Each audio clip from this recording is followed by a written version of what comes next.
Good morning and welcome everybody to Imagine a Day Without Water, an event brought to you by the California Water Institute at Fresno State. Today is a national day where there's a lot of agencies bringing awareness and people together and participants to highlight some of water is essential and valuable and in need of continuous improvements. Many Americans living a day without water is an unfortunate reality and not something that can be imagined. Sometimes we think that because we live in the US, these aren't problems that happen, but they actually happen closer than what we think. And so we wanted to bring you some awareness of some of these issues. And to do that, we're going to start with a testimonial from somebody close by that actually whose well went dry. But also I want to mention just a couple of logistical or informational items. As you join Zoom, at the bottom, you'll see two items, which is a chat and a Q&A. In order for the panelists to be able to siphon through some of the information, we ask that you please use the Q&A button to ask any questions of our panelists and not the chat, just so that it makes it easier for us to siphon through. Also, there's a slight change in the agenda. We will not have a mitigation strategies from a groundwater sustainability agency, but all of the other presentations will be the same. So when somebody runs out of water, there are, not everybody has all of the same options. Some of the options come with consolidating to a larger water system if there is one close by and if a lot of items are met. So it's not a given. It depends financially, water availability, and the distance. But there are a lot of members of our community which are dependent on a well because those are the only options. And so to be able to help some of these communities, the water level has to increase. And the second part of our third presentation, we'll talk about some of those items and how we do recharge to help some of those communities that is their only choice. And so to get started, I'm going to start with the testimonial. It is in Spanish, so hopefully you all don't mind reading the subtitles. And it is from a community member that lives in the Chowchilla area that ran out of water. So let me get this queued up. ¿En qué mes y año se le secó el pozo? En mayo 21. ¿Qué iba a hacer cuando se dio cuenta que no había agua? Iba a lavar trastes y ya no salió agua y dije, ay, pues yo creo que algo se desbarató. Pero ya hacían como unos 8 meses o poquito más que me habían dicho que ya se había desbaratado algo y me dijeron que ya no tenía suficiente agua el pozo, que en cualquier momento que empezara a regar más, el zacate, todo eso, se me iba a acabar. Y pues fue lo que pensé. ¿Qué hizo cuando ya no salió agua? Le hablé aquí es esa compañía de Anderson Pump. Ellos vinieron a revisar, les hablamos y dice, sí, ahorita vamos a revisar, y ellos vinieron a revisar y dijeron, pues ya no tiene agua el pozo. Entonces dije, pues qué voy a hacer, pero el vecino nos estaba dando mientras agua, mientras de que pues buscábamos el modo de a ver cómo lo íbamos a hacer, porque ya me habían dicho que se necesitaba pozo nuevo, porque ese ya no, ya le habían escarbado más hondo, entonces ya no tenía agua ahí. ¿Cómo se enteró que había servicios para corto y largo plazo? Pues una de mis hijas me dijo, pero tú sabes que hay servicios que te pueden ayudar. Y sí, ya tenía un mes sin agua y pues esperando qué voy a hacer, está muy caro para que hagan los pozos, pero... Y ya me dijo, tú sabes que hay servicios que te pueden ayudar. Sí, pues dime, ayúdame. Y sí, ella me ayudó.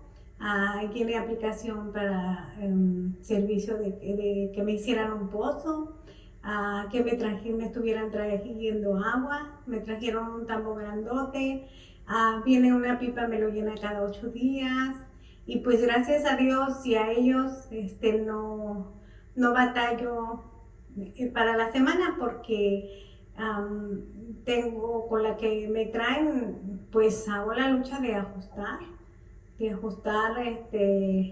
para pues para lo que se necesita aquí en la casa, que no tengo que regar zacate porque no tengo suficiente agua, pero ya con lo que tengo aquí para la casa, ya me siento contenta con eso.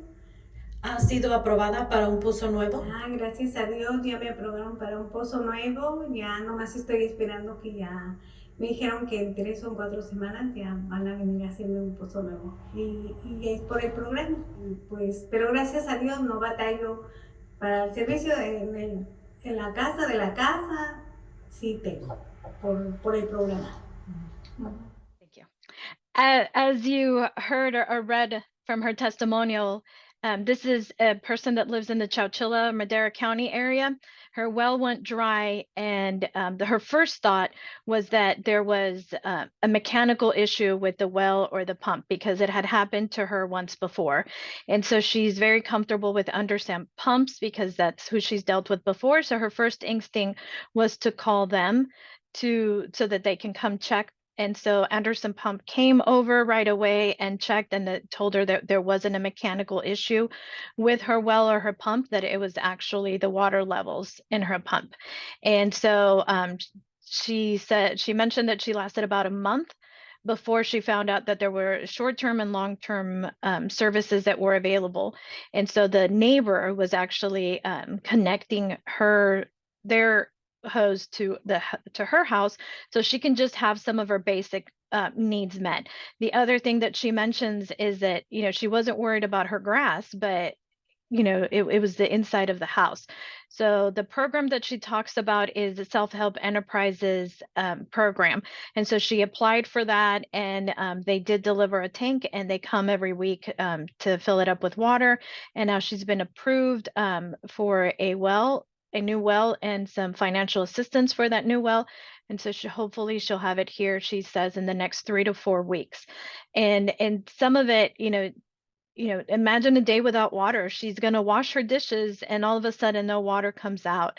And she's not that worried about the outside, but she's grateful that with the services that are available, she was able to have her basic needs met within the house. And to talk a little bit more about the program that she mentions and CWI's involvement in the program, we have Elijah Banda, our project manager, who's going to talk to you all about some of a campaign that CWI helped facilitate and coordinate that helps bring this awareness to the public. Elijah, the stage is yours. Thank you, Laura. Thank you, everyone, for joining us today. As Laura mentioned, my name is Elijah Banda, and I work here at the California Water Institute.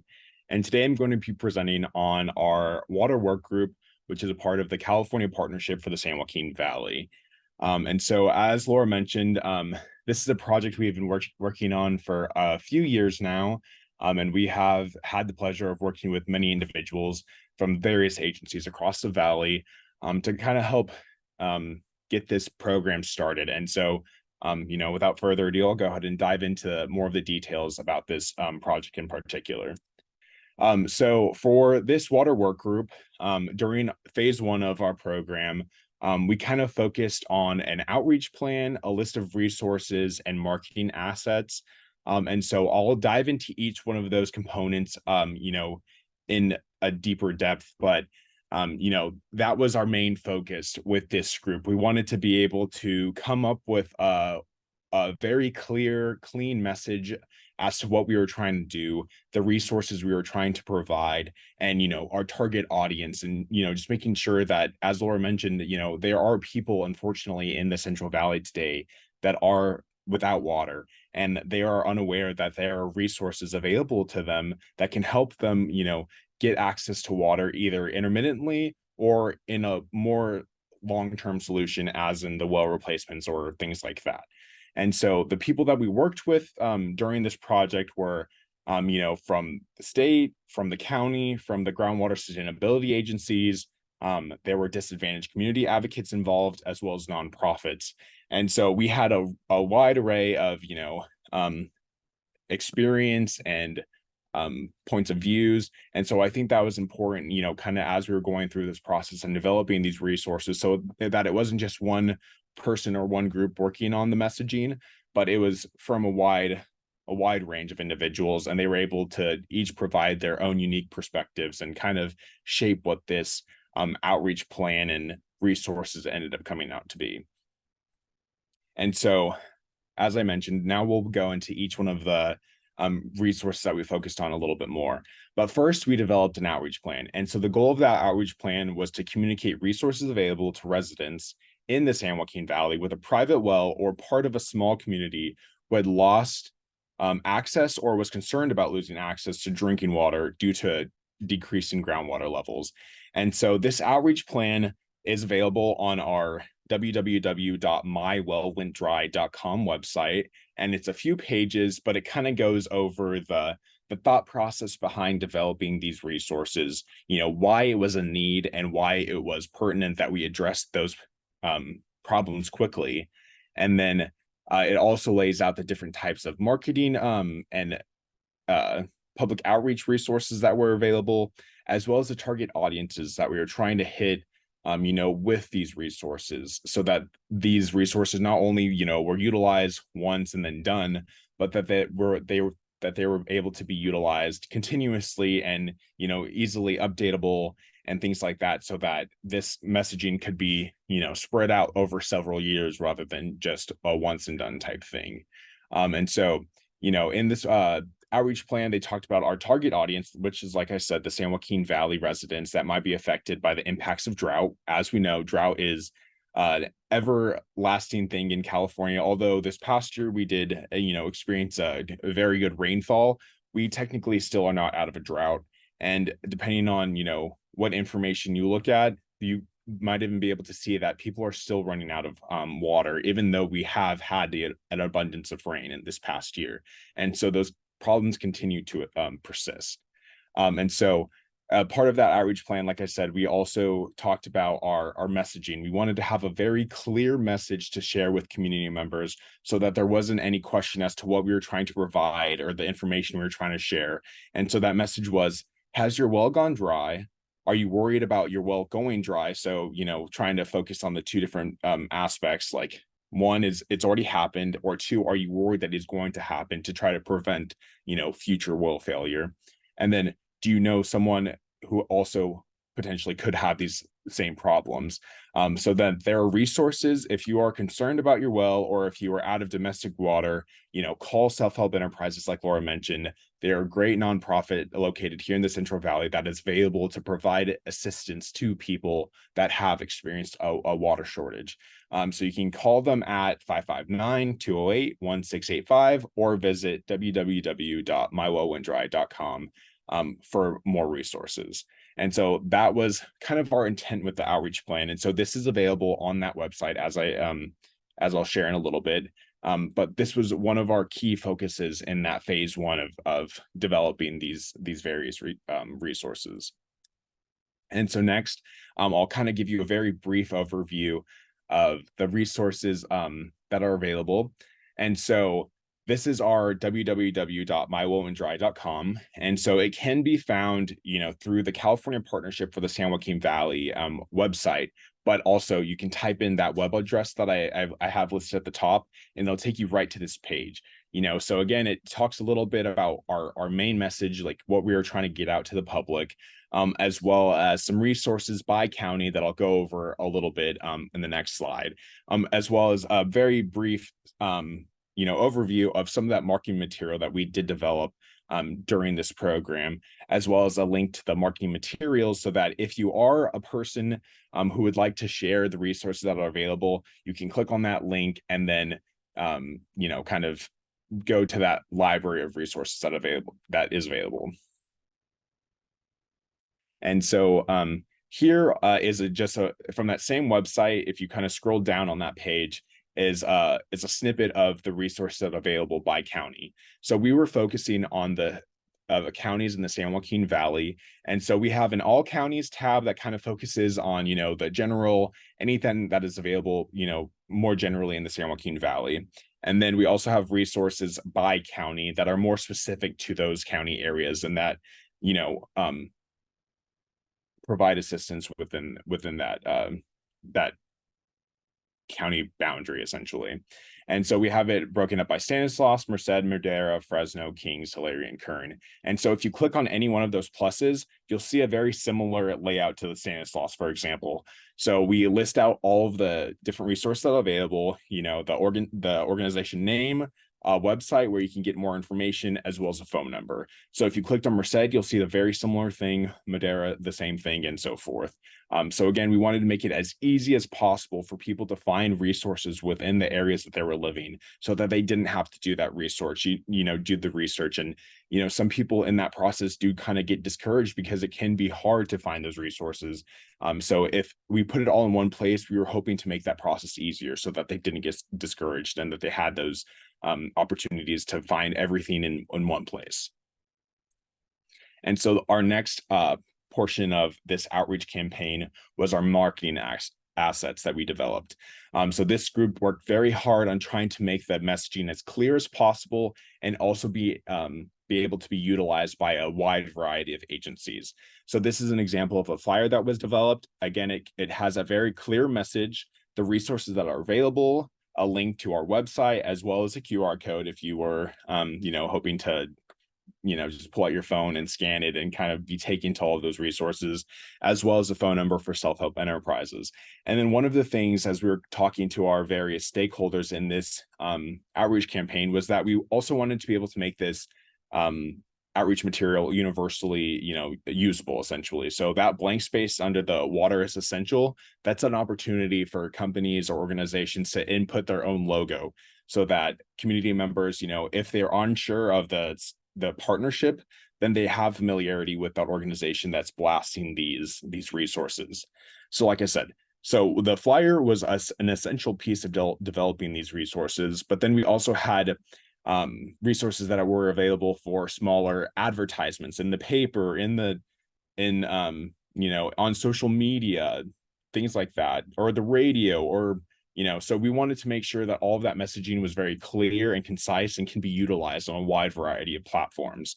And so with that, we also found the need that these resources, were not only needed to be included in Spanish, but then we were like, okay, so they're everyone says that California is a mixing pot of a lot of different heritages and ethnicities and things like that. And so these resources are also available in a multitude of languages. So they're available in English, they're available in Spanish, in Hmong, in Punjabi. And then a few of our marketing materials are also translated into Arabic and Cambodian and Farsi and Chinese and Tagalog. So we wanted to make sure that we were encompassing all of the diversity that we have in the valley and making sure that no one was left out of this outreach and no one was not receiving these resources because they are unable to read them or because they're not able to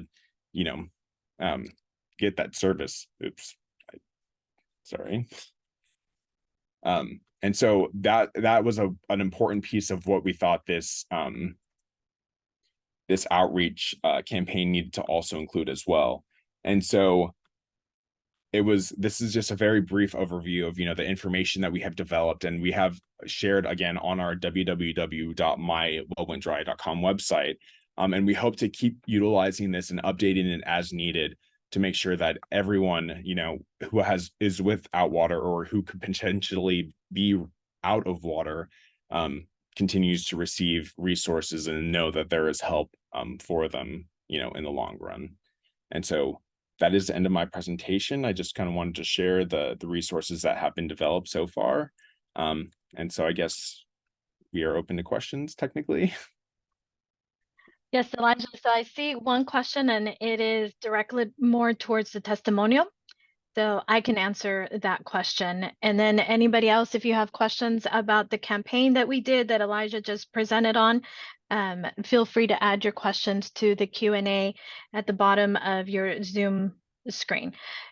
So Let me share my screen.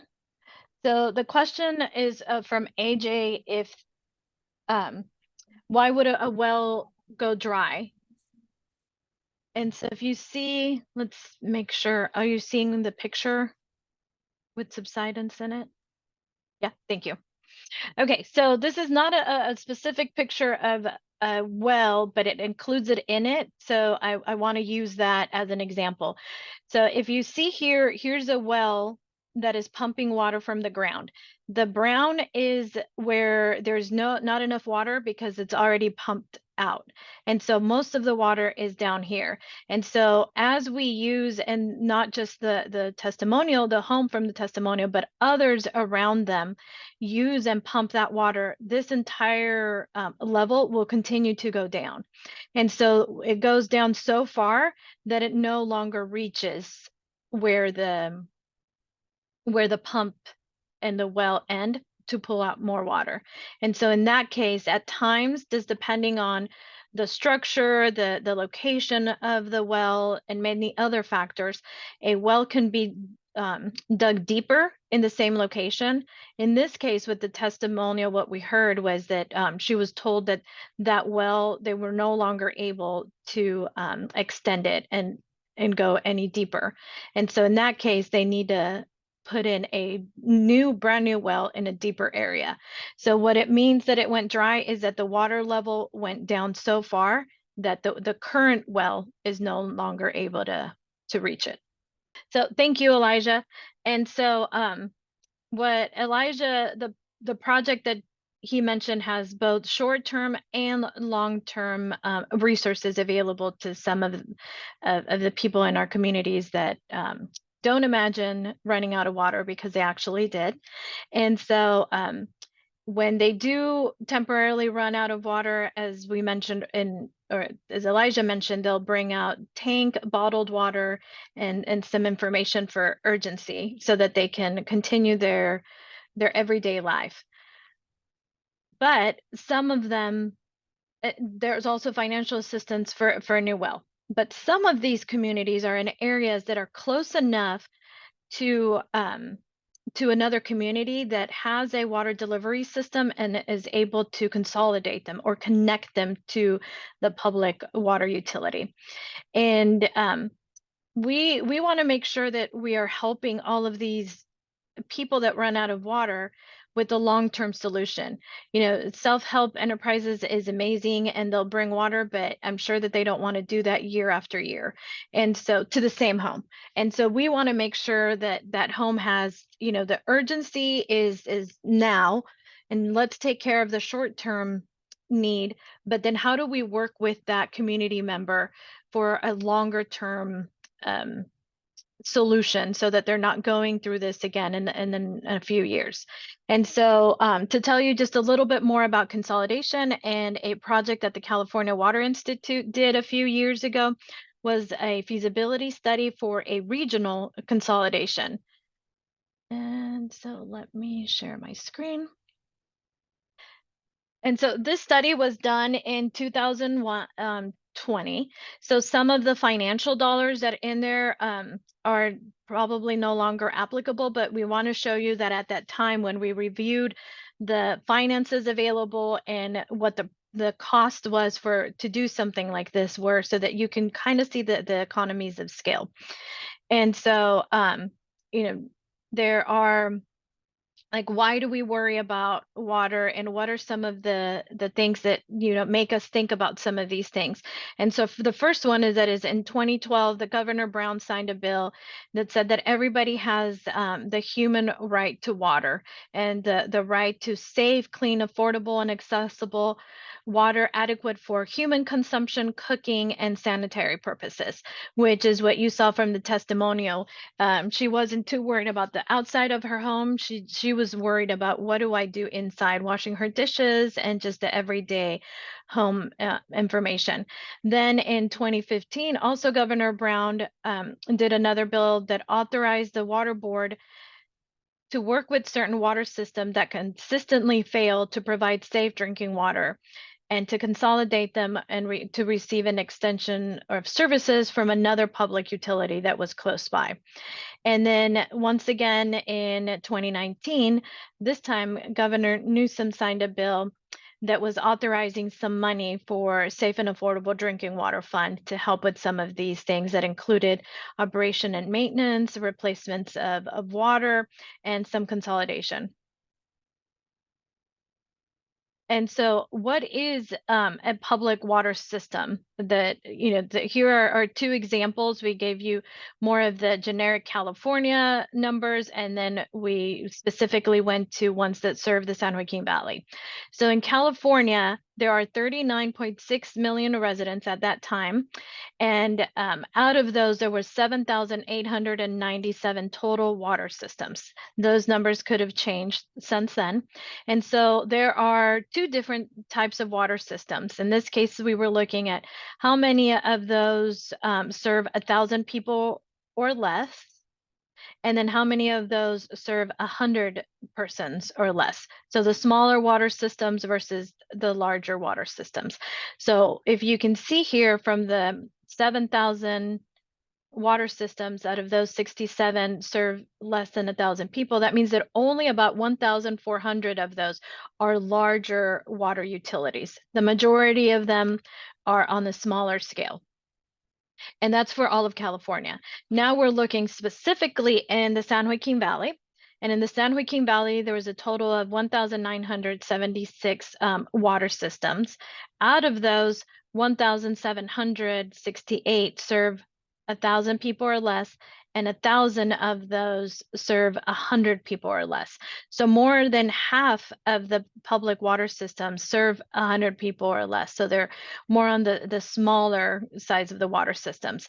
And so what a larger one creates is an economy. The economics of a public water system is driven by the principles of economies of scale. So the larger the system, the more they can take advantage of some of the scale of the operations. The unit cost will decrease with increasing scale.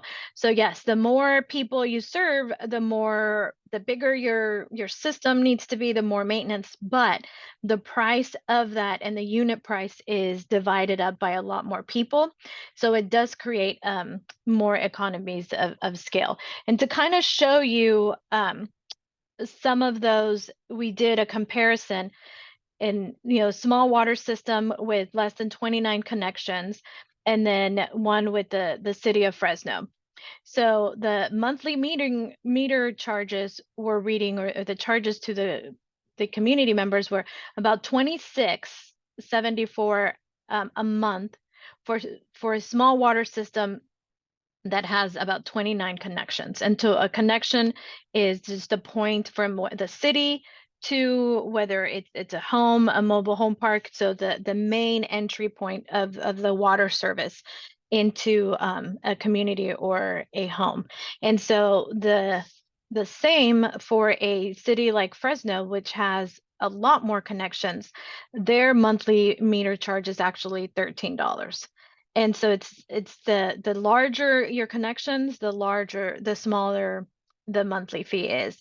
And so there is a monthly meter fee, which is usually a flat fee. Every system is different, but for the majority of the part is a flat fee. And then we go to usage charges. And so the usage charges is just depends on how much water you're using in the home. And again, there's a difference between the two.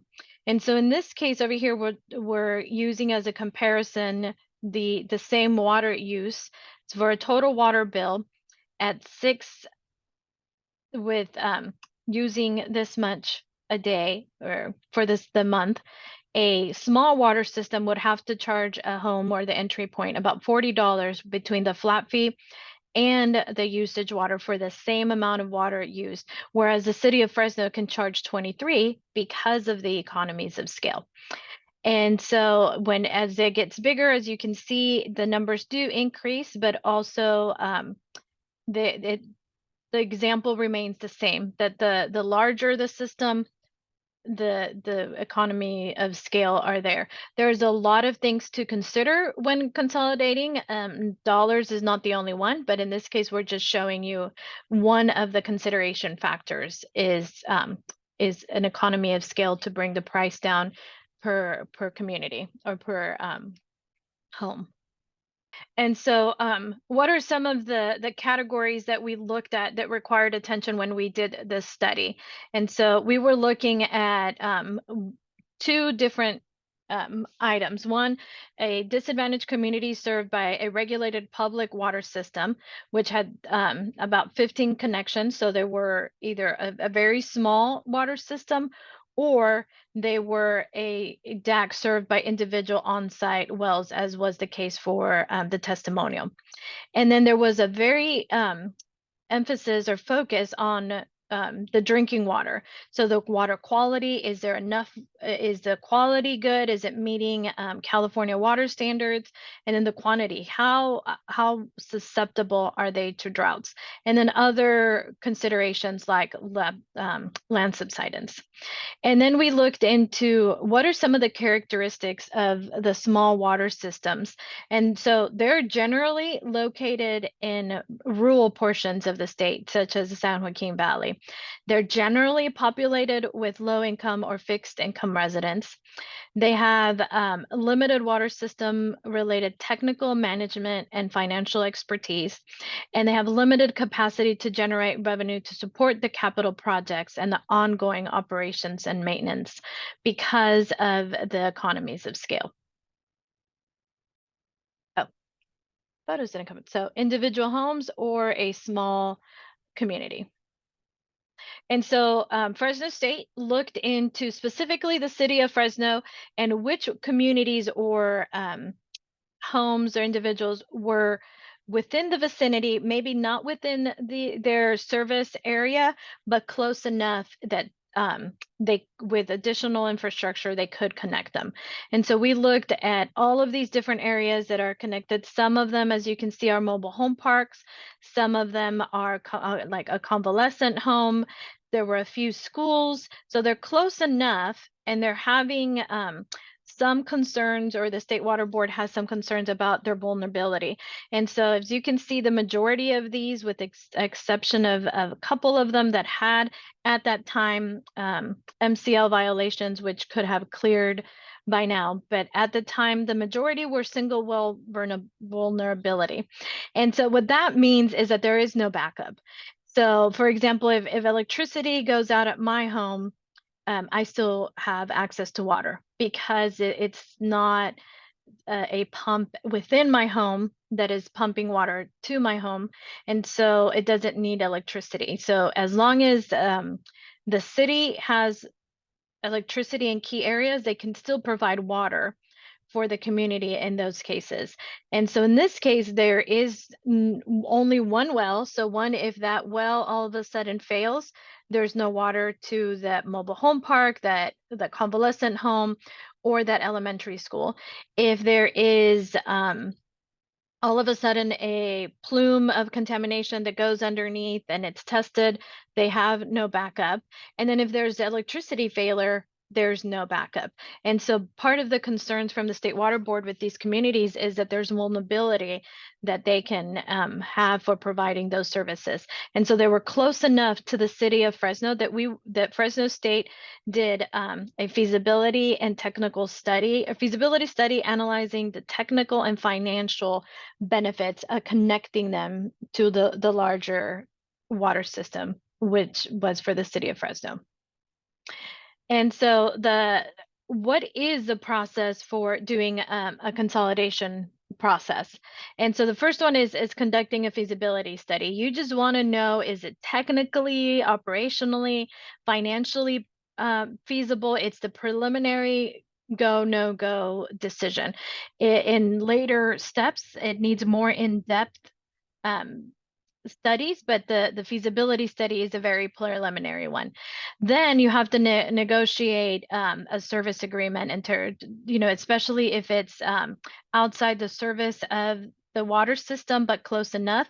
And it has multiple items that both the city and the small water system have to go into agreement about. You then negotiate some of the incentives with the water board and some of the finances that are available for the larger city that's connecting them. Between all of them, that then they then designate who's going to apply for all this funding and front a lot of the items for the consolidation. Was it going to be the small water system?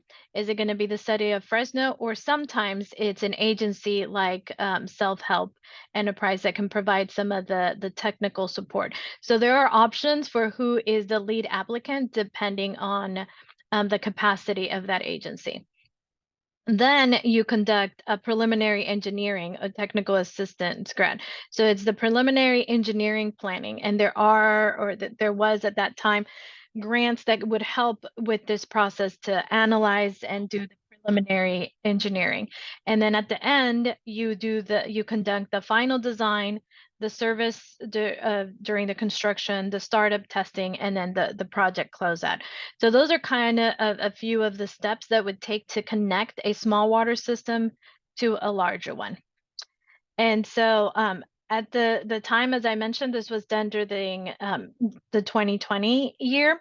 And so these numbers are outdated since it's been a while, but at the time that we were looking at it, we were looking at what are some of the funding that is available. And so there's two types, eligible funding and then incentive funding.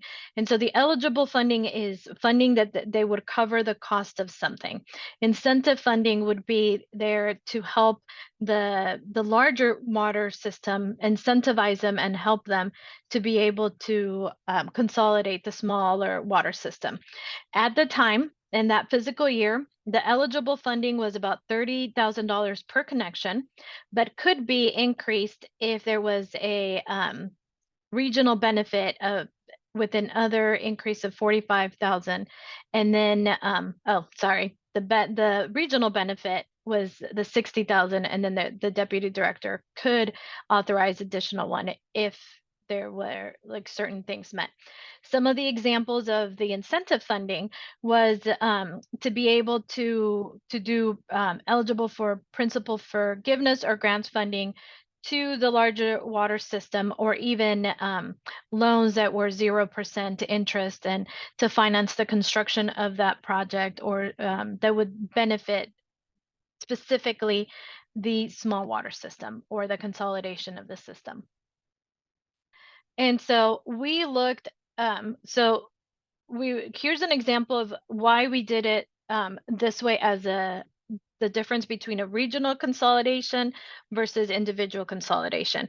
So sometimes we hear in the news or we read about stories of consolidation, and a lot of the times it's one-to-one. You're connecting this community to this other community. With a regional one, we were looking at all of them to see, is there savings or things that we could do that would benefit more than one and do them at the same time. So here's a good example with two mobile home parks that are De La Oro and the New Horizon. So this color is the color of where the city water already moves through. And so if we added an extension, and the extension would be to connect this street and this street in one long main, we could hit two of the mobile home parks. And so, for example, if we were looking at just individually connecting this one, we might have to do reconstruction of that road to bring in the pipes. But in this case, we were looking regional and saying, how many can we benefit at the same time with minimal infrastructure repairs and minimal things, but with the most amount of benefits. And so in this example, the capital cost would be about 2.2 million, and we identified potential eligible funding of 3.2 million based on the example of $30,000 per connection.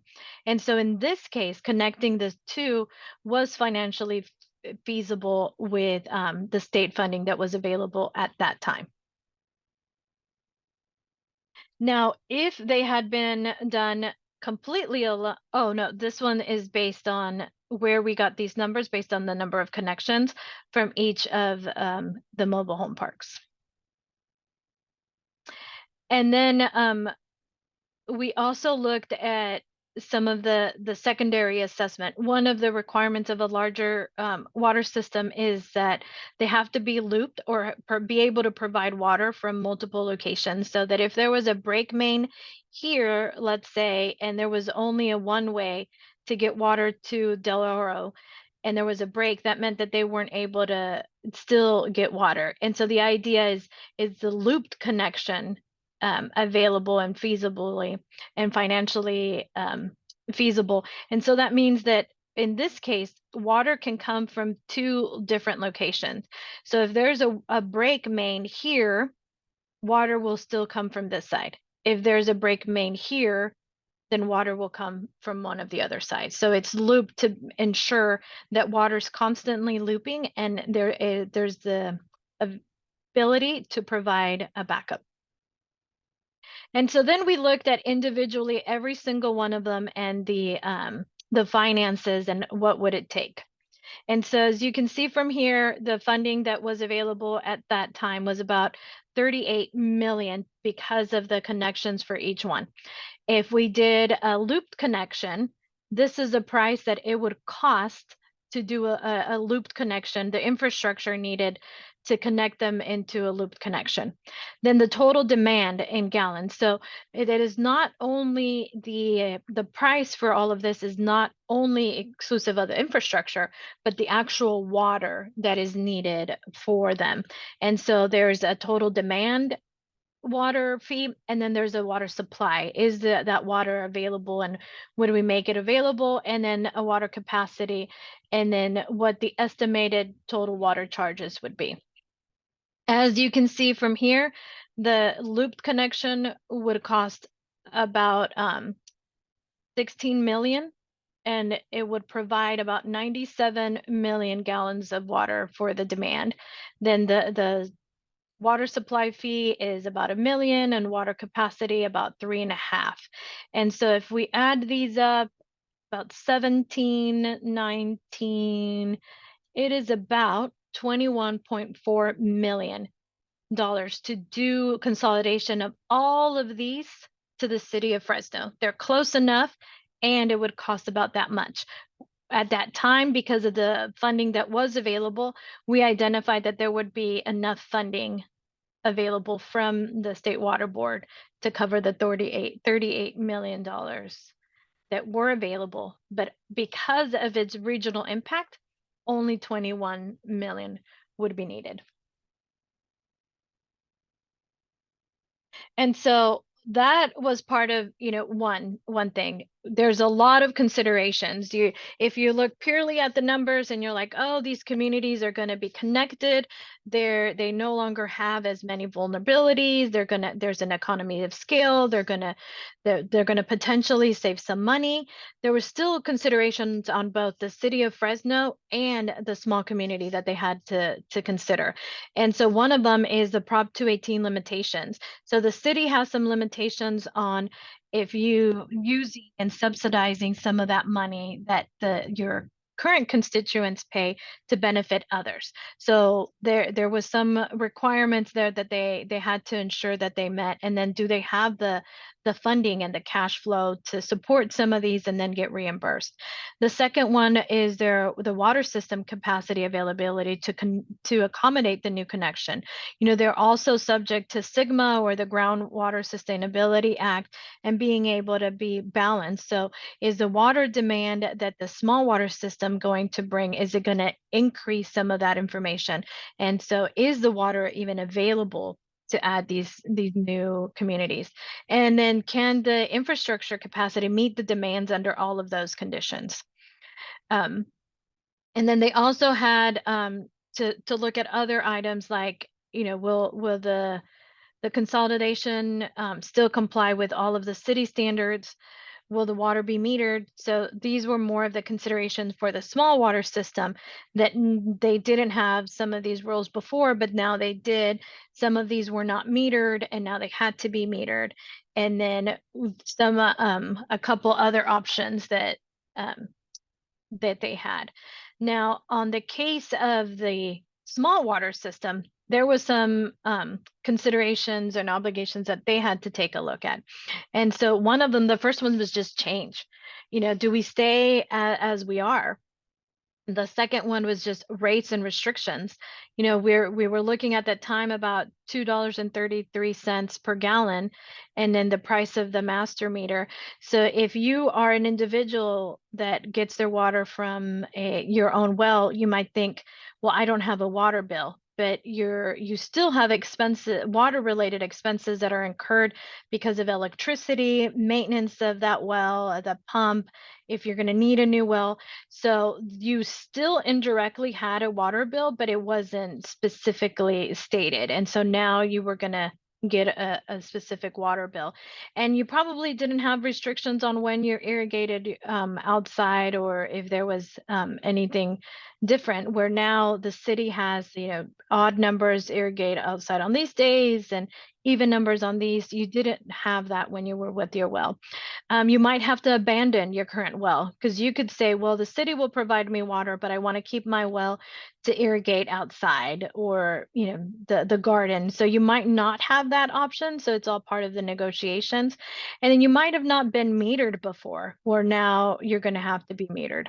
And then if it is a current small water system, the entirety of the small water system could be dissolved. But what are some of the benefits? So there's always pros and cons to everything. And so some of the benefits are that you no longer have to incur the operation cost of the certified operator cost. You have monthly utility costs to the water pump. You don't have to worry about those.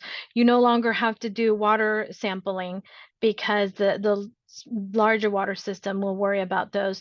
You no longer have to do any reporting requirements to the water board, because you no longer have to do annual inspections or reports, because the larger water system is taking care of that. There is no need for maintenance of maintaining the water level, checking the water levels, paying for repairs, or paying for a new pump if it needs it. You no longer need to worry about replacing your well if it fails, and you no longer have to worry about your well going dry in case of a drought. And then if there is emergencies, you don't have to worry about hauling water if something happens. And then you don't have to worry about water quality concerns, because the city is required to treat that water when they deliver it, where you might not have had the water treatment in that small water system. And then it just frees up some of the personnel that have normally worked with these things to work on other things. So that was our regional consolidation study. As I mentioned earlier, these are some of the examples of some of the long-term benefits, or the long-term, not benefits, sorry, the long-term options for solutions to somebody like the testimonial that we heard earlier. But it is not always the best for that system, or even feasible, because some of these communities are too far from a small water system, or from a larger water system that is able to connect them. And so it might not be financially or technically feasible to connect the individuals or a small water system. For some of them, their only option is to increase the groundwater level. And to tell you about a project that Fresno State or the California Water Institute is working on, that is looking at some of those long-term solutions for increasing the groundwater level, is Cordy Qualley, our Associate Director. Cordy, the stage is yours. Thank you, Laura. Let me get my things set up here. And okay, well, welcome everybody. Thanks for attending today. Basically, what I'm going to do is just take you through a feasibility study that we did regarding the use of groundwater recharge facilities in disadvantaged area communities to bolster their water supply. And as Laura said, this is primarily directed at locations within the county of Fresno where you cannot feasibly connect these facilities, or these small, in either private individual wells or larger community wells, to a larger water system that might be connected or might be nearby. So this is me. I'm not going to spend any time on that nice picture, but if you want to know more about what I've been up to for the last 45 years or so, you can check that out. So what we want to talk about today is what is the problem? What are some of the general solutions that are available to solve that problem? And then if we're going to look for a particular solution that we looked at, which was a recharge facility, how do you find that suitable location? And then how do you narrow that location down to a specific site? And then we want to kind of blow our little horn a little bit and talk about how we accomplish this work.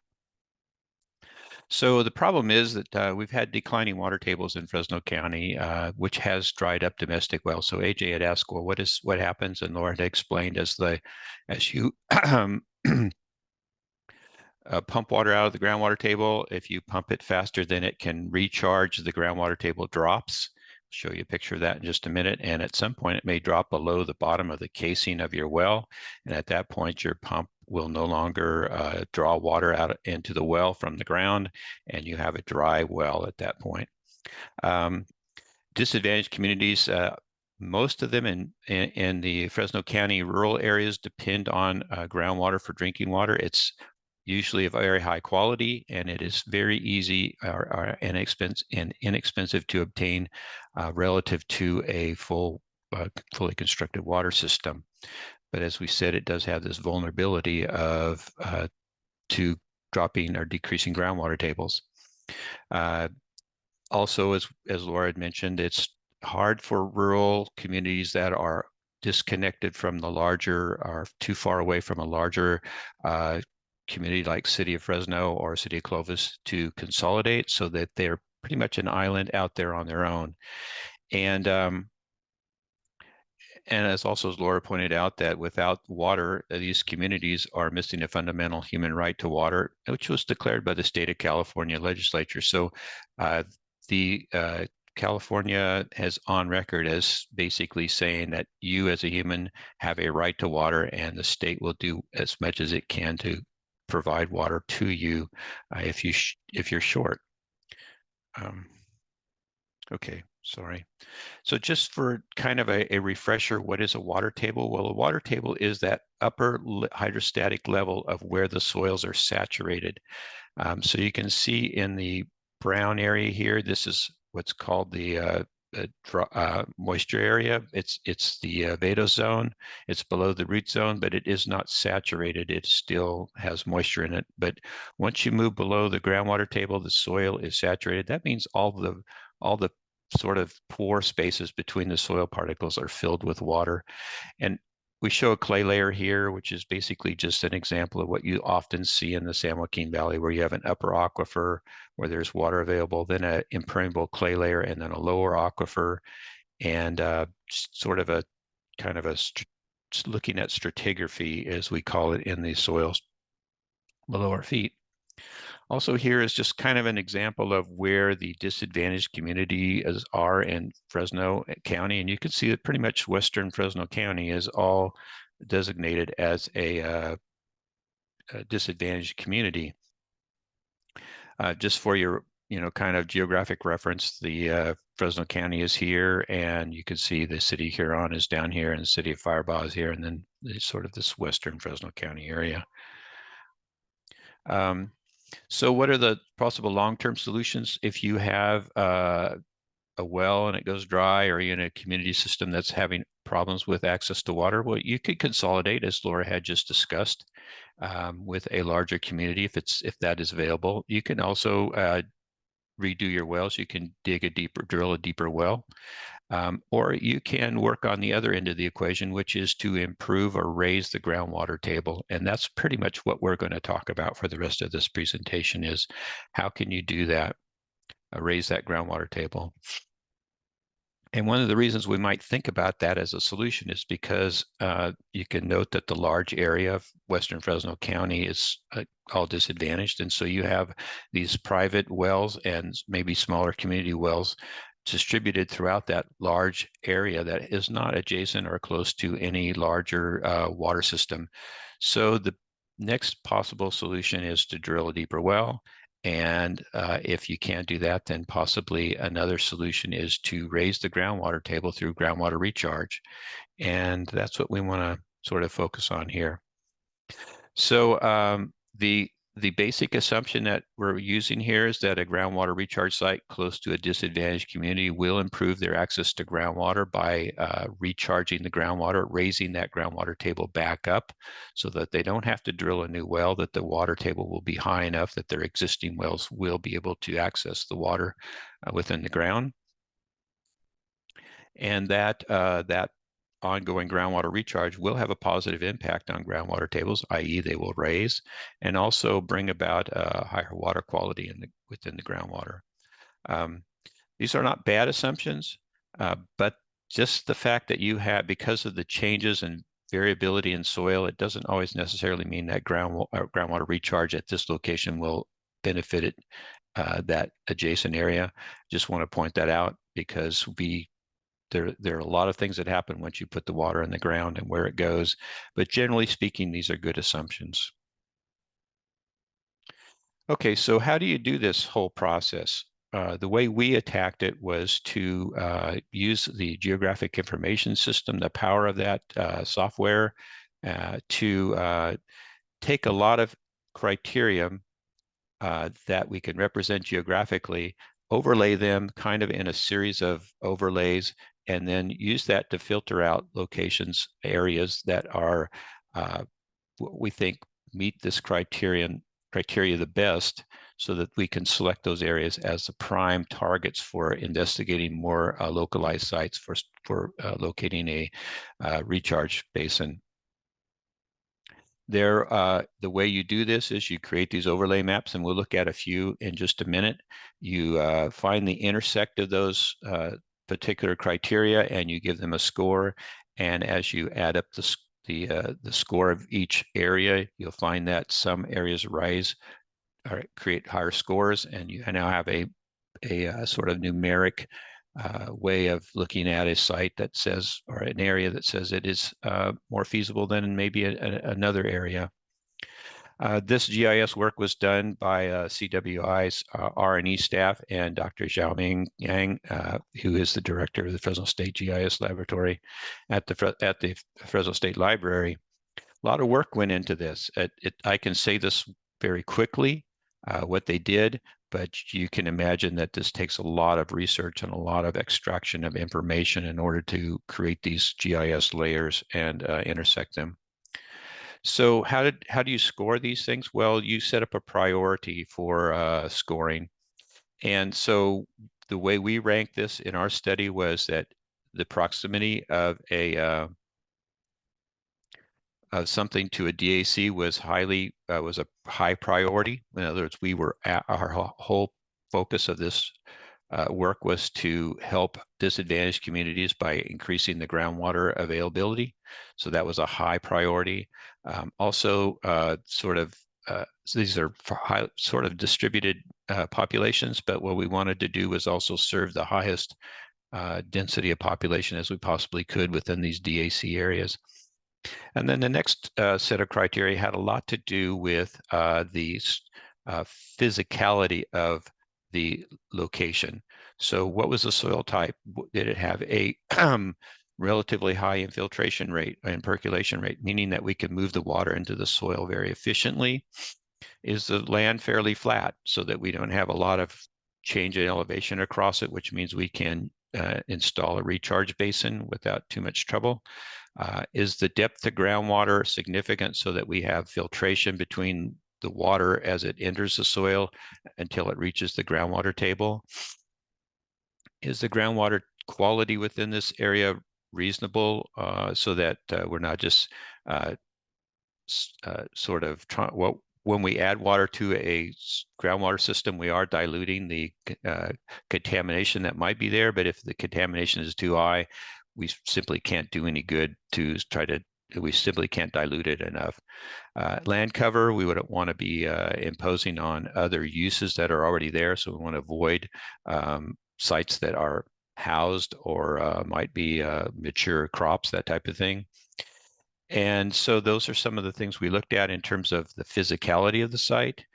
And then we also looked at what is the how do we get water to the site if it were the location? Are there adequate physical facilities, canals, pipelines, etc., that could deliver water to a recharge basin so that it actually can physically function?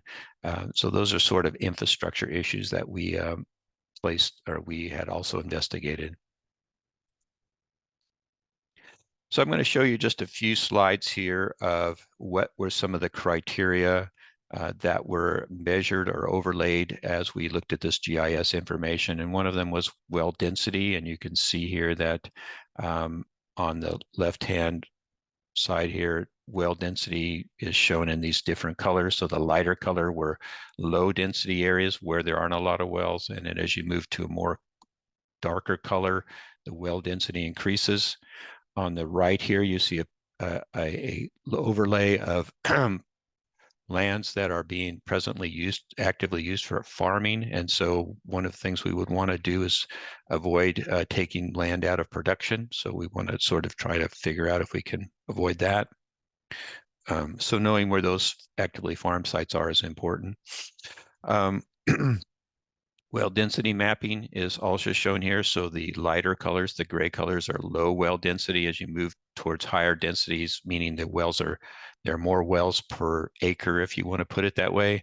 The darker colors are higher density wells. So your darkest brown here, almost close to black, is very high density number of wells per acre, if you will, whereas the gray are less wells per acre.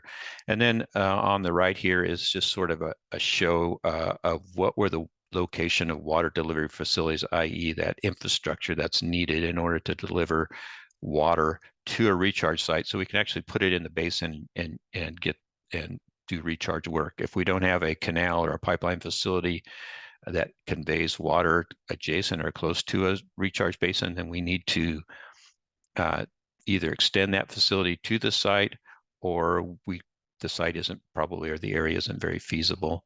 So that the more of these blue and green lines there are, those are areas that would be more feasible for doing a recharge, for placing or siting a recharge facility. And then we talked about what is the ability of the water to move through the soil. And Laura already showed you this slide, but you can see that these clay layers here do impede the movement of water vertically because they are much more dense and they don't have that open pore structure within the soil to allow the water to move vertically down into the groundwater table. So what we want to know is, are there sites that have soils that are very amenable to recharge, to move vertical movement of the water down into the groundwater table? And are there sites that are sited in soils that have low permeability or low ability to move water into the soil? So this is a overlay that we used, which is what we call recharge rate mapping, but it's also based off the SAGB data, which is developed by the University of California, Davis, and it looked at what is the soil structure within the Central Valley and where are those areas that have high permeability and those areas with low permeability. And so the oranges indicate higher permeable soils, the grays are a little bit lower, and etc. So you can see that if you start overlaying this information in a geographically based information format, which is what GIS does, you can start seeing where the overlays will start to intersect with one another and show you those areas that are better suited for recharge facilities. So the next step that needs to happen is we've identified some areas that are, and these are probably fairly broad geographic areas, maybe in the order of square miles or larger, where we could site a recharge facility, but we need to narrow that down to a specific site. And so the process here is to identify a number of sites within the general area that might be usable. And then what we want to do is on each of those sites, focus down and do what we call a feasibility study to rank these sites so that we can decide which is the optimum site to locate a recharge basin. And there are a certain number of, this is another set of criteria that are used to select this specific site. And some of those specific criteria that we used on the site to select a site would be the site recharge rate. So how quickly can the water move down through the soil? And we used what was saturated KSAT, which is a saturated permeability rating, as a surrogate for that. That information we can get quite easily from the USGS, the NRCS soil survey. We also looked at, is the recharge water directly available to this site, and how much water is available and how long is it available. So that those things are very important, because if we can't deliver enough water to the site to do effective recharge, then that site would not be a good site. But if we can move significant amount of recharge water to the site, that we can fill the basin up and keep it recharging over a significant period of time. We've done significant recharge or large amount of recharge, which would have an impact on the groundwater table. What are the permitting and entitlement requirements? Because sometimes those things can be quite onerous. So I want to make sure that we understand those. How much, what are the county or jurisdictions going to do or require in terms of improvements of the site? So we want to make sure we understand what that is, so we can put a cost tag on how much it's going to cost to develop the site. Does the site have environmental issues, or is it environmentally sensitive? We want to avoid those, because that can create permitting problems. Who are the stakeholders that are involved at the site, and how do we manage them? We want to know that. And how difficult will it be to acquire the site and do the work that's necessary to make create a recharge site there? And then one of the things that's always important is, how much is all this going to cost? So at the end of the day, out of those large areas, we focused down on 4 specific sites to determine the best fit. And this is where I think one of the things that CWI does or R&E does quite well, is one of our primary focuses when we do this kind of work is to bring that work into the classroom and engage students in the real world process of understanding how you do this type of work. Laura had talked to you about the consolidation study. That was one example where we brought that work into the classroom and used students to do some of the preliminary investigations and cost estimates. We also did that in this instance with this study, where we engaged the CE 180A class spring of 2022. This class is instructed by Henry Liang, and Elijah Banda, who presented earlier, was also involved directly with these students. But they were given the problem statement and the specific locations where we wanted to look at it, and then they developed this feasibility study using the criteria that we set forth earlier. So they spent that semester learning how to gather information on the site, how to make that information pertinent to the criteria we're looking for, and then they also engaged in writing a preliminary feasibility study report. And that information was basically the foundational information that will then be used to write the final report that the CWI staff will be working on. And as I said, this is a great example of how CWI R&E uses a real world problem. How do we develop a recharge feasibility study for a disadvantaged community, and bring that into the classroom, and then engage students in that process? And in that way, we maximize the use of our funding, but we also maximize the experience of students in solving real world problems. Okay, thank you. That's the end of my presentation. And if you have any questions, you can post them in the chat. So Laura, I'm going to hand this back to you at this point. As soon as So Cordy, there is a question that you might be able to help us with. It's not specific to your presentation. I think it was more to the earlier one, but I think you'd be a good one to answer this question. And it is, what happens to a well when it's abandoned? Well, there are regulations that are state regulations and which are then also adopted by local jurisdictions. And typically what is required is the well be completely plugged with so that water cannot get down into the well and contaminate the groundwater table. So we basically fill them with a concrete seal and cap them off. Sometimes they are also cut off below ground level and backfilled, but they're always backfilled with a impermeable, usually concrete or something like that, so the water cannot get down into the soil and contaminate the groundwater. Thank you, Cordy. I don't see any other questions, but I want to thank everybody who joined us today in this national, I mean, do we call it holiday? I wouldn't call it holiday, just a national day of recognizing that there are others that, can we imagine not having water for a day, and then recognizing that there's people in the Valley, in California, in the US that actually don't have to imagine it, like we heard from our testimonial earlier this morning, because that is happening to them every day. And then we talked about some of the services that are available in the My Well Went Dry campaign that the California Water Institute worked on. Then what are some of the long-term solutions for some of them, the positives and negatives of consolidating to a larger water system, which included a presentation on the consolidation study, that the regional consolidation study that the California Water Institute did in 2020.